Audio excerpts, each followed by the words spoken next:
DMS-TV Chenamso Onichi Oniantuma Hayo Bismillah Kadunki Baru Keneka Fuli Anita Nubankan Bana Lami Pako Pela Jeli Malikono Ani Malikoka Biye Arabai December Kolokulita and Uluvla Samba Flan Mua Andur Ogo Dunki Baru New Wati Sili Fulukofe Kuna Fulbami Numabulu Kuluda Ukuluka Uludo Betalike Mali ministre des Affaires étrangères ni ale togere ko Ablaye Diop ale ni ministre de la sécurité de la protection civile ko anga o ministre fulano yera ni jamana wero yero kon nga moko bado yero kon nyogo yitene temene di samul ko kita andru samba fulan mo andru nyogo mi yero kon kera wala sa ko sega taka kuma nyogo yero kon ke nyogo che yalen ko hakilna yero kon fal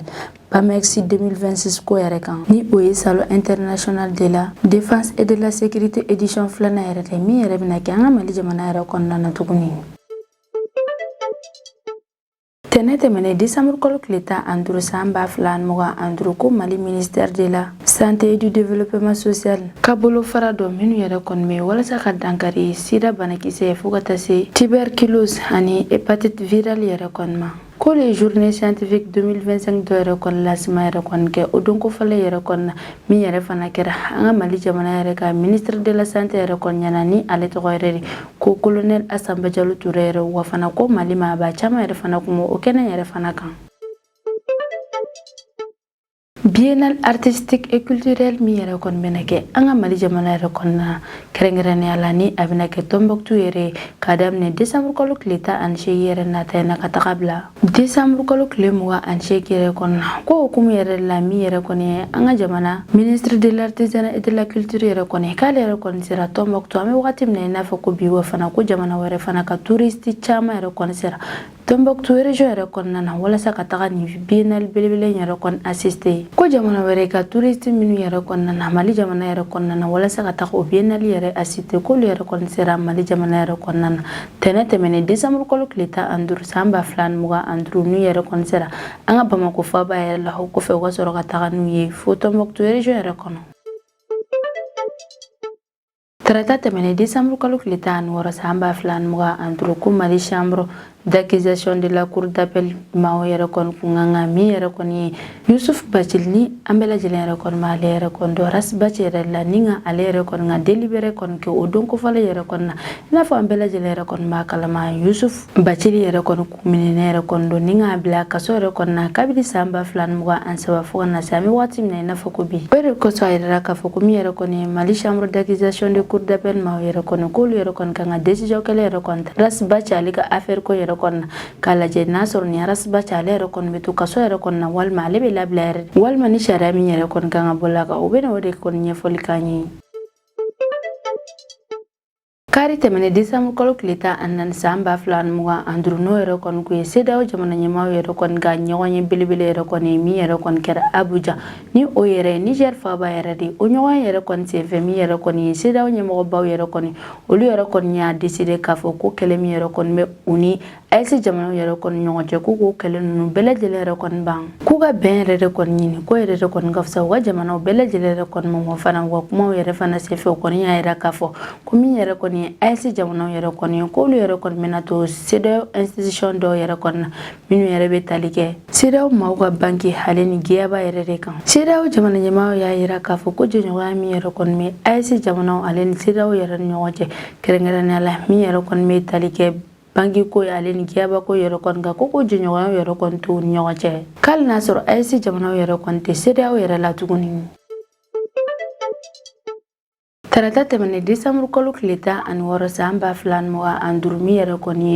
M23 ma waje kulu yere kon ni olu yere kon demene be kosobe uranda fintik la kaw yere kon fe olu yere kon burani ngala sel belebele do yere kon ke lisanim yere kon nanu ya yira ka fo wadi temene yere kon na ku mutambe kata ko ngo RDC SYamfa yoro do yere kon mine ni yoro yere kon to ko ufira ko lu bena o yoro nunu bela jele yere kon blaka kelo bela jele yere fana dabla kasangani Washington halika laini yere kon sabla mi yere kon Washington ni o États-Unis fa ba yere kon olu yere kon laini do yere kon ka M23 maun yere kon fe ni o de ka fuku wa kele yere kon dabla wa jamana yere kon nano o yere kon sefe mi yere kon M23 mau yere kon olu yere kon nya laini ka États-Unis olu ka décision yere kon ninga so bela jele yere kon maga kelo yere bela jele yere fana dabla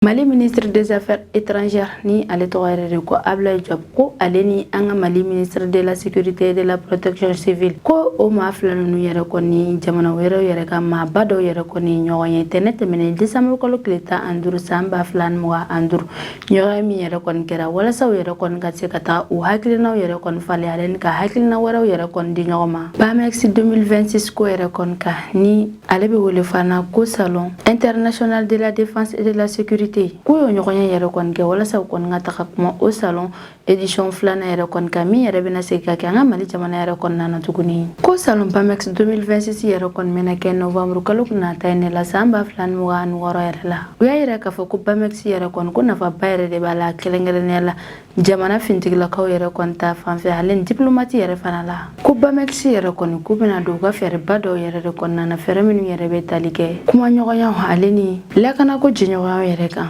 ministre ka kɔrɔfɔla ko salon BAMEX 2025 min yɛrɛ kɔni kɛra an ka Mali jamana yɛrɛ kɔnɔna na ko o ye siraba yɛrɛ de kɔni sɔrɔ ko wa fana k'a kan ka ko Mali jamana ale ni jamana wɛrɛw yɛrɛ ka diplomatiques yɛrɛ kɔni ka to ka ɲɔgɔn ye kuma caman ni ka kuma ɲɔgɔnyaw yɛrɛ kɔni kɛ u ɲɔgɔn cɛ sabula BAMEX 2025 yɛrɛ kɔni kɛra sababu ye ni o kuma ɲɔgɔnya ninnu yɛrɛ kɔni sera ka kɛ ko salon BAMEX yɛrɛ fana bɛ kɛ sababu ye ni ka na ni solution baw yɛrɛ kɔni ye u ka fɛɛrɛ kuraw yɛrɛ la ani farafinna jamanaw yɛrɛ kɔni ka tagaɲɛkow yɛrɛ fana la o ɲɔgɔnya kɛyɛrɛ yɛrɛ kɔni na an ka Mali ministre des Affaires étrangères yɛrɛ kɔni ale yɛrɛ kɔni Abdoulaye Diop yɛrɛ kɔni ale ye sinsin yɔrɔ dɔw yɛrɛ kɔni ka y'a yira k'a fɔ ko ni san 2025 laban yɛrɛ kɔni na ko ɲɔgɔnya baw yɛrɛ kɔni bɛna kɛ an ka Mali jamana yɛrɛ kɔnɔna na minnu yɛrɛ bɛ tali kɛ salon international de l'entrepreneuriat de l'AES salon international de l'artisanat du Mali biennale artistique et culturelle min yɛrɛ kɔni bɛna kɛ Tombouctou région yɛrɛ kɔnɔna na donna natɔ yɛrɛ la min yɛrɛ fana ye AES jamana ɲɛmaaw yɛrɛ kɔni ni olu yɛrɛ bɛ tali kɛ Niger Burkina ale ni Mali jamana yɛrɛ kɔni kan olu ka ɲɔgɔn yɛrɛ min yɛrɛ fana bɛna kɛ Mali jamana yɛrɛ kɔnɔna na a ye da dɔw yɛrɛ fana la min yɛrɛ fana ye réunion des hauts fonctionnaires ko yɛrɛ fana bɛ kɛ an ka Mali jamana yɛrɛ kɔnɔna na ministre n'a jɛɲɔgɔn minnu yɛrɛ kɔni bɛ ɲɔgɔn ye kɛnɛ yɛrɛ kɔni kan olu yɛrɛ kɔni y'u da don sujet ba dɔw yɛrɛ kɔni na minnu yɛrɛ bɛ nafaba yɛrɛ lase Mali jamana yɛrɛ kɔni ma minnu yɛrɛ bɛ tali kɛ tajimafɛn donni an ka Mali jamana yɛrɛ kɔnɔna na olu bɛ se ka nɔgɔya cogo min yɛrɛ kɔni na fo ka taa se min yɛrɛ kɔni ye bamasuwale maaw yɛrɛ kɔni dagasigili yɛrɛ kɔni ni ka dankari olu bɛɛ lajɛlen yɛrɛ fana la wari minnu yɛrɛ fana kan ka financer cogo min yɛrɛ kɔni la Mali bɛ se ka ɲɛtaga yɛrɛ kɔni sɔrɔ ani ka bɔ nɔgɔ yɛrɛ kɔni la k'u ma ɲina olu yɛrɛ bɛɛ lajɛlen yɛrɛ fana kɔ fo ka taa se projet de développement durable bɛɛ lajɛlen yɛrɛ kɔni ma minnu nafaba yɛrɛ de bɛ Mali jamana yɛrɛ fana kan jamana wɛrɛ ka maaba minnu tun bɛ nin ɲɔgɔn ye kɛyɔrɔ yɛrɛ kɔni na olu ye Mali yɛrɛ kɔni fɔ kosɛbɛ a ka cɛsiri n'a ka baara kɛcogo ɲumanw yɛrɛ kɔni na gɛlɛyaw yɛrɛ wagati kɔnɔna na u y'a yira k'a fɔ ko Mali yɛrɛ kɔni ye jamana barikmanba yɛrɛ de ye ko hali n'a sɔrɔ gɛlɛya yɛrɛ kɔni bɛ Mali jamana yɛrɛ kɔnɔna na ko bɛɛ n'a ta ko Mali yɛrɛ kɔni bɛ ka tagaɲɛ ko yɛrɛ de kɔni ɲɛɲini min yɛrɛ kɔni ye Mali population maaw yɛrɛ kɔni u y'olu bɛɛ lajɛlen yɛrɛ fana fɔ u ka muɲu n'u ka sabaliw la gɛlɛya wagati yɛrɛ kɔnɔna na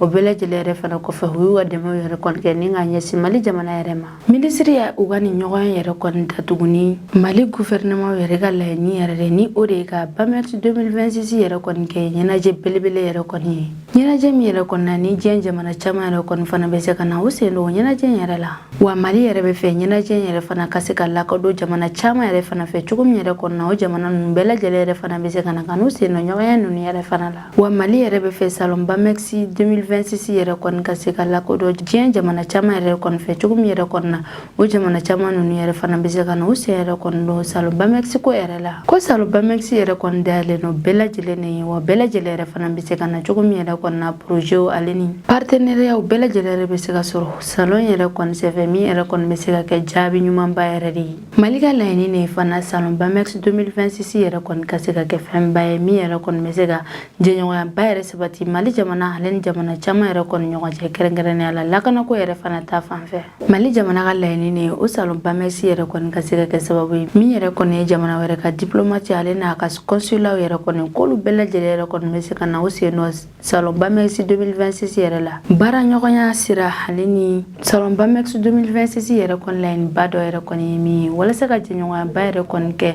Mali jamana ale ni diɲɛ jamana wɛrɛw yɛrɛ kɔni ɲɔgɔn cɛ kɛrɛnkɛrɛnnenya la lakanako yɛrɛ kɔni sabati la Mali jamana yɛrɛ kɔni na tɛnɛ tɛmɛnen décembre kalo tile 15 san 2025 Mali ministère de la santé et du développement social olu yɛrɛ kɔni journée scientifique 2025 yɛrɛ lancement yɛrɛ kɔni kɛ o don kofɔlɔ yɛrɛ kɔni na min yɛrɛ kɔni organise organisera ministère maaw yɛrɛ ka bolofara dɔ yɛrɛ kɔni fɛ minnu yɛrɛ bɛ Mali jamana yɛrɛ kɔnɔna na walasa ka dankari sida banakisɛ tuberculose fo ka taa se hépatite virale yɛrɛ kɔni ma k'olu yɛrɛ kɔni kɛra sababu ye ni ka nin cérémonie belebele yɛrɛ kɔni organiser. O cérémonie belebeleba yɛrɛ kɔni kɛra an ka Mali jamana ministre de la santé ni ale yɛrɛ tɔgɔ de ko colonel Asaba Jalo Ture yɛrɛ kɔni k'a kɛra ale yɛrɛ kɔni ɲɛna fo ka taa se Mali maaba caman yɛrɛ fana ɲɛna ani jamana wɛrɛ fana ka mɔgɔba caman fana kun b'o kɛnɛ yɛrɛ fana kan. Ko nin don yɛrɛ kɔni labɛnna kabini don min yɛrɛ kɔni kɛrɛnkɛrɛnna sida banakisɛ kɛlɛli yɛrɛ kɔni kama walasa u kɔni ka se ka taga kumaɲɔgɔnya yɛrɛ kɔni kɛ u ni ɲɔgɔn cɛ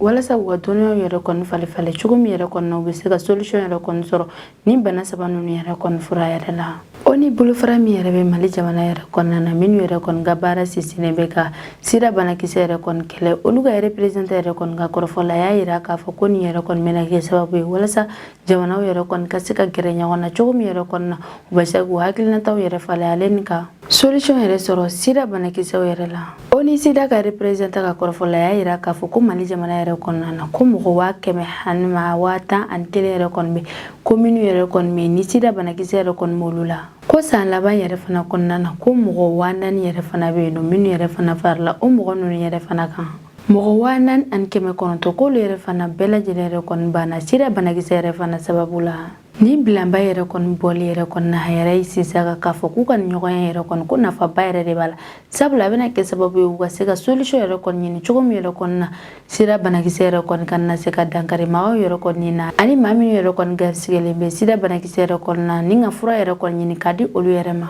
Min yɛrɛ fana ye tuberculose ale ni hépatite yɛrɛ fana ye k'a bɛ se ka kɛ sababu ye ni ka fura yɛrɛ fana ɲini o bana ninnu yɛrɛ fana la. Colonel Asaba Jalo Ture ale yɛrɛ kɔni ye foli belebele yɛrɛ kɔni kɛ ni ka ɲɛsin maa fɛn fɛn yɛrɛ kɔni kɛra sababu ye ni ka nin journée belebele yɛrɛ kɔni organiser sabula a y'a yira k'a fɔ k'u yɛrɛ kɔni kɛra sababu ye n'u kɔni sera ka hakilinabaw yɛrɛ kɔni sɔrɔ sida banakisɛ hépatite fo ka taa se tuberculose yɛrɛ kɔni ma k'u yɛrɛ kɔni ye solution dɔ yɛrɛ kɔni sɔrɔ o bana ninnu yɛrɛ furakɛli cogo la. A ka kuma yɛrɛ kɔnɔna na a y'a yira k'a fɔ k'an bɔra yɔrɔ jan wa fana ko ni bana saba ninnu yɛrɛ kɔni cayalen bɛ kosɛbɛ an ka jamana yɛrɛ kɔnɔna na ko nka an bɛ wagati min na i n'a fɔ ko bi k'an yɛrɛ kɔni bɛ ka taga sira ɲumanw yɛrɛ de fɛ sira jɛlenw minnu yɛrɛ kɔni bɛ se ka kɛ sababu ye ni ka na ni solution belebelew yɛrɛ kɔni ye ni bana ninnu yɛrɛ furakɛli ko la. A y'a yira k'a fɔ ko sani san 2030 yɛrɛ kɔni cɛ ko sida bana yɛrɛ kɔni tɛna kɛ bana yɛrɛ kɔni ye min yɛrɛ kɔni bɛ mɔgɔw jɔrɔ kosɛbɛ sabula k'u bɛna solution baw yɛrɛ de kɔni ɲini sida banakisɛ yɛrɛ la o de kosɔn a y'a yira k'a fɔ k'a tɛna kɛ bana yɛrɛ kɔni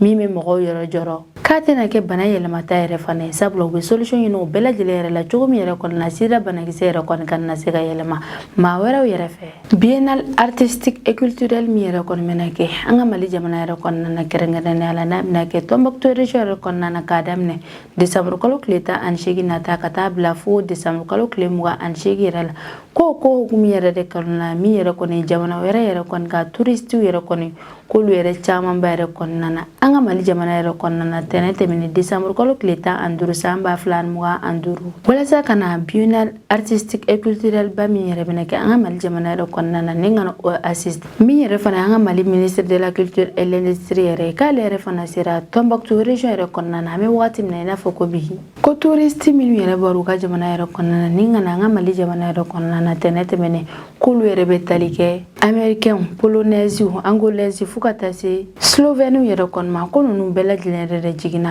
an ka Mali jamana yɛrɛ kɔnɔna na walasa ka taga Tombouctou région yɛrɛ kɔnɔna na ni ka taga biennale artistique et culturelle yɛrɛ kɔni assister a Mali ministre de culture et l'industrie yɛrɛ kɔni ye nin wale belebele yɛrɛ kɔni fɔ kɛrɛnkɛrɛnnenya la maa minnu yɛrɛ bɔra u ka jamana yɛrɛ kɔnɔna na ni ka na an ka Mali jamana yɛrɛ kɔnɔna na walasa ka taga nin biennale ba yɛrɛ kɔni assister a y'u fo kosɛbɛ o kɔfɛ min yɛrɛ ye Mali ministère ye ni o ye agence de voyage belebele yɛrɛ kɔni a ye foliba yɛrɛ kɔni kɛ ni ka ɲɛsin olu yɛrɛ fana ma a n'u jɔɲɔgɔn bɛɛ lajɛlen yɛrɛ kɔni ma u ka nin voyage yɛrɛ kɔni labɛn cogo ɲuman yɛrɛ kɔni na min yɛrɛ kɔni kɛra kɛrɛnkɛrɛnnenya la jamana wɛrɛ ka touristiw yɛrɛ kɔni kama kari tɛmɛnen décembre kalo tile 14 san 2025 CEDEAO jamana ɲɛmaaw yɛrɛ kɔni ka ɲɔgɔn belebele min yɛrɛ kɔni kɛra Abuja ni o ye Niger faba yɛrɛ o ɲɔgɔn yɛrɛ kɔni senfɛ min yɛrɛ kɔni CEDEAO jamana ɲɛmaaw yɛrɛ kɔni olu yɛrɛ kɔni ye décision belebele yɛrɛ kɔni ta min na o y'a yira k'a fɔ k'olu yɛrɛ kɔni mɛna a ɲini ka kɛlɛw bɛɛ lajɛlen yɛrɛ kɔni baw ni AES jamanaw yɛrɛ ni ɲɔgɔn cɛ o ɲɔgɔn yɛrɛ fana kɛra sababu ye n'u ye décision belebele yɛrɛ kɔni ta décision min yɛrɛ kɔni yɛrɛ k'a fɔ ko CEDEAO maaw yɛrɛ kɔni ko jɛɲɔgɔnya min yɛrɛ kɔni bɛ u ni AES jamanaw yɛrɛ kɔni ɲɔgɔn cɛ kɛrɛnkɛrɛnnenya la u ka institution yɛrɛ dɔw kan CEDEAO jamana ɲɛmaaw yɛrɛ kɔni ka conférence yɛrɛ kɔni kɛra sababu ye n'u ye décision dɔ yɛrɛ fana ta u y'a yira k'a fɔ ko jɛɲɔgɔnya min yɛrɛ kɔni bɛ u ni AES jamanaw yɛrɛ kɔni ɲɔgɔn cɛ kɛrɛnkɛrɛnnenya la u ka institution fila yɛrɛ kɔni na minnu yɛrɛ bɛ tali kɛ CEDEAO maaw ka banki hale ni GIABA yɛrɛ kɔni ka k'u ka o jɛɲɔgɔnyaw yɛrɛ kɔni to u ni AES jamanaw ni ɲɔgɔn cɛ u ka o banki yɛrɛ sigilen bɛ Lomé jamana yɛrɛ kɔnɔna na min yɛrɛ kɔni ye GIABA ni o ye jɛkulu belebele de kɔni sigilen ye CEDEAO jamanaw yɛrɛ kɔni fɛ walasa ka dankari wari yuruguyurugu bɛɛ lajɛlen yɛrɛ la Afrique de l'Ouest jamanaw yɛrɛ kɔnɔna na o GIABA yɛrɛ kɔni sigilen bɛ Dakar de ni o ye Sénégal faaba yɛrɛ ye CEDEAO jamana ɲɛmaaw y'a yira k'a fɔ ko min yɛrɛ kɔni ye AES jamanaw yɛrɛ ni olu bɛ tali kɛ Mali Burkina hali Niger yɛrɛ kɔni kan k'olu yɛrɛ kɔni bɛ se k'u sen yɛrɛ kɔni don u ka banki ko yɛrɛ kɔni na ko nka k'u tɛ jate k'a fɔ ko CEDEAO jɛkulu mɔgɔw de don min yɛrɛ fana ye AES jamana kɔnɔden dɔw ye minnu yɛrɛ bɛ baara yɛrɛ kɔni kɛ CEDEAO maaw ka banki yɛrɛ kɔnɔna na k'olu bɛɛ lajɛlen yɛrɛ fana bɛ t'u ka baaraw yɛrɛ la sabula k'ali n'a sɔrɔ u ka jamanaw yɛrɛ kɔni tɛ olu ka jɛkulu yɛrɛ kɔni kɔnɔna na k'o t'a yira k'a fɔ k'olu yɛrɛ kɔni bɛ n'u gɛn CEDEAO maaw ka kɔrɔfɔ la ko AES jamanaw yɛrɛ de kɔni y'a laɲini k'a fɔ k'u yɛrɛ kɔni bɛ fɛ ka u sen yɛrɛ kɔni don CEDEAO maaw ka GIABA ko yɛrɛ la CEDEAO maaw yɛrɛ kɔni sɔnna AES jamanaw yɛrɛ kɔni ka o fɔlen yɛrɛ kɔni ma nka ko bɛɛ n'a ta k'u yɛrɛ kɔni tɛ jate k'a fɔ k'u ye CEDEAO jɛkulu maa dɔ ye CEDEAO maaw y'a yira k'a fɔ ko ni AES maaw yɛrɛ kɔni donna u ka GIABA ko yɛrɛ kɔni na ko AES maaw yɛrɛ kɔni kan ka so GIABA sariyaw bɛɛ lajɛlen yɛrɛ ma minnu yɛrɛ bɛ tali kɛ kɛrɛnkɛrɛnnenya la ko gɛlɛya min bɛ u ka yuruguyurugu kɛlɛli baaraw yɛrɛ kɔni na k'u ka fɛɛrɛ yɛrɛ kɔni kɛ ni ka solution yɛrɛ kɔni ɲini o gɛlɛya ninnu bɛɛ lajɛlen yɛrɛ la wa fana k'u ka caman yɛrɛ kɔni fara u ka cɛsiri yɛrɛ kɔni ka yuruguyurugu kɛlɛli yɛrɛ kɔni na cogo min yɛrɛ kɔni na wari namaralen yɛrɛ kɔni ka na se ka transférer ka don u ka jamanaw kɔnɔna na wari min ma sɔrɔ sariya sira yɛrɛ kɔni kan o kana na se ka labaara walima ka transfert u ka jamanaw kɔnɔna na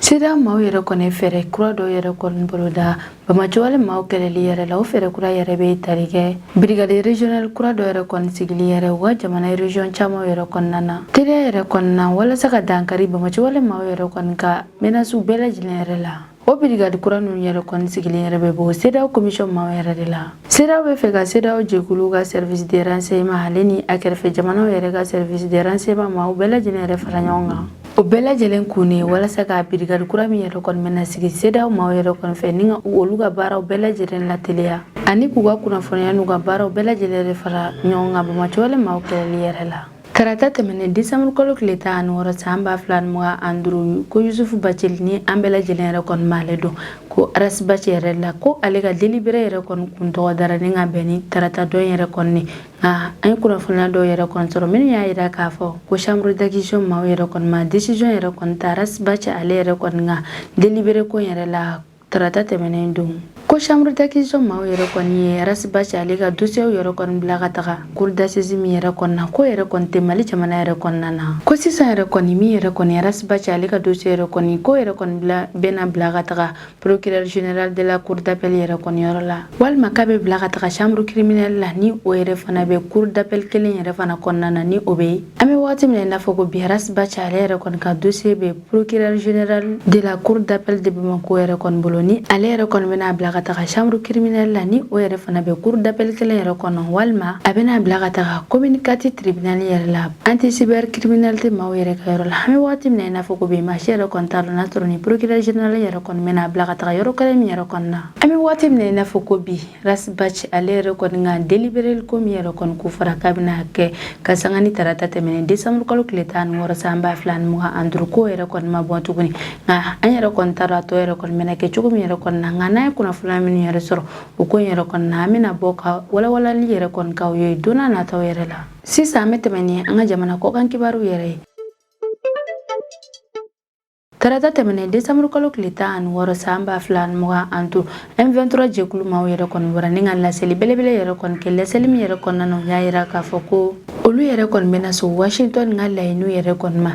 Washington ni o yɛrɛ ye États-Unis faaba yɛrɛ an y'a ye k'a fɔ Washington yɛrɛ kɔni kun ye laɲini dɔ yɛrɛ kɔni kɛ M23 maaw yɛrɛ bolo ni o laɲiniw yɛrɛ bɛ tali kɛ ko M23 maa ninnu yɛrɛ kɔni ka kɛlɛw bɛɛ lajɛlen dabila République du Congo yɛrɛ kɔnɔna na sabula ko kɛlɛ ninnu yɛrɛ bɛ ka kɛ sababu ye ni ka gɛlɛyaba yɛrɛ de don Congo jamana yɛrɛ kɔnɔna na Disamul kalo kile tan tɛmɛnen san ba fila ani mugan ani duuru ko M23 maaw yɛrɛ kɔni kun ye Congo RDC S-F yɔrɔ dɔ yɛrɛ kɔni yɔrɔ min yɛrɛ kɔni bɛ wele ko Uvira u ka attaque dɔw yɛrɛ kɔni kɔfɛ minnu yɛrɛ kɔni kɛra o yɔrɔ kɔfɛla yɛrɛ la o yɛrɛ de kɔfɛ u ka sɔrɔ ka o yɔrɔ yɛrɛ bɛɛ lajɛlen kɔlɔsili yɛrɛ minɛ. M23 maaw y'a yira k'a fɔ k'ali n'a sɔrɔ ko bɛnkan sɛbɛn dɔ yɛrɛ kɔni kun kɛra Congo RDC ale ni Rwanda yɛrɛ kɔni ɲɔgɔn cɛ ko bɛɛ n'a ta o ta ko kɛlɛ yɛrɛ kɔni bɛ kɛ ni jamana ninnu yɛrɛ kɔnɔna na k'a sababu kɛ u ka yɔrɔ dɔw yɛrɛ kɔni marali ye. M23 maaw y'a yira k'a fɔ ko sisan yɛrɛ kɔni k'olu yɛrɛ bɛ bɛn dɔrɔn de kɔfɛ k'olu yɛrɛ kɔni tɛ fɛ ka kɛlɛ fosi yɛrɛ kɛ jamana ninnu yɛrɛ kɔnɔna na wa fana k'u bɛna fɛɛrɛ dɔw yɛrɛ kɔni sigi sen kan jamana yɛrɛ lakalani ko yɛrɛ kɔni ka kɛrɛnkɛrɛnnenya la u ka jamana kɔnɔdenw hali n'u ka infrastructure k'u bɛna olu yɔrɔ bɛɛ lajɛlen yɛrɛ fana lakanaba sabati o yɔrɔ ninnu yɛrɛ la cessez-le-feu min yɛrɛ fana kun laɲininaw fɛ k'u bɛna olu bɛɛ lajɛlen yɛrɛ fana kɔlɔsi walasa olu bɛɛ lajɛlen yɛrɛ fana bɛ se ka sigi sen kan. M23 maaw y'a yira k'a fɔ ko Congo RDC ale ni Rwanda maaw yɛrɛ kɔni ye u tɛgɛnɔ bila bɛnkan sɛbɛn min yɛrɛ kɔni na Washington ni o ye États-Unis faaba yɛrɛ kɔni k'u ma o bɛnkan sɛbɛn ninnu yɛrɛ baaraw bɛɛ lajɛlen yɛrɛ kɔni lawaleya sabula k'o bɛnkan sɛbɛn ninnu yɛrɛ kɔni kɛlen kɔfɛ k'u yɛrɛ kɔni seginna ka na kɛlɛ yɛrɛ kɔni kɛ u ka jamanaw kɔnɔ wa u y'a yira k'a fɔ k'olu yɛrɛ kɔni ye a bɔ yɛrɛ kɔni na k'a fɔ k'u bɛna nin kɛlɛ ninnu bɛɛ lajɛlen yɛrɛ dabila Congo RDC S-F yɛrɛ la walasa o dugu sigibaa maaw yɛrɛ bɛ se ka lafiya cogo min yɛrɛ la hali n'u hakili yɛrɛ fana bɛ se ka sigi ko Congo S-F yɔrɔ min yɛrɛ bɛ yen ni kɛlɛ yɛrɛ kɔni bɛ kɛ o yɔrɔ ninnu yɛrɛ la ko o ni Rwanda yɛrɛ kɔni cɛ ko frontière dɔrɔn de bɛ u ni ɲɔgɔn cɛ wa kɛlɛ ninnu bɛɛ lajɛlen yɛrɛ fana sababu yɛrɛ kɔni bɛ ka bɔ u ka dugu jukɔrɔfɛnw yɛrɛ de la u yɛrɛ ka kɔrɔ fɔlɔ ko Congo S-F yɛrɛ kɔni na ko nafolomafɛn caman yɛrɛ bɛ u ka dugu jukɔrɔla la ko yɛrɛ kɔni sababu la ni M23 maa ninnu yɛrɛ kɔni bɛ ka taa kɛlɛ yɛrɛ kɔni k'o yɔrɔ ninnu yɛrɛ la sabula Rwanda fintigilakaw yɛrɛ de kɔni tun bɛ k'u dɛmɛ kosɛbɛ k'a bɛ san 30 yɛrɛ kɔni bɔ sisan kɛlɛ yɛrɛ kɔni bɛ ni jamana fila ninnu yɛrɛ kɔnɔ k'a sababu kɛ o nafolomafɛn ninnu yɛrɛ kɔni ye ko nka k'an bɛ waati min na i n'a fɔ ko sisan ko olu M23 maaw yɛrɛ kɔni ye décision belebele dɔ yɛrɛ kɔni ta décision min yɛrɛ kɔni bɛ bɔ Washington ale ka laɲini yɛrɛ de kɔnɔna na k'olu yɛrɛ kɔni tɛna kɛlɛ fosi yɛrɛ de kɔni kɛ Congo RDC kɔnɔna na tuguni wa fana k'olu bɛ bɛn yɛrɛ dɔrɔn de ɲini ni ne bɛ dan sigi an ka bidon kibaru kan man kanu waga na lamɛnbagaw bɛɛ lajɛlen fɔ Mali kɔnɔ ani Mali kɔ kan aw k'an bɛn a ɲɔgɔnna wɛrɛ ma.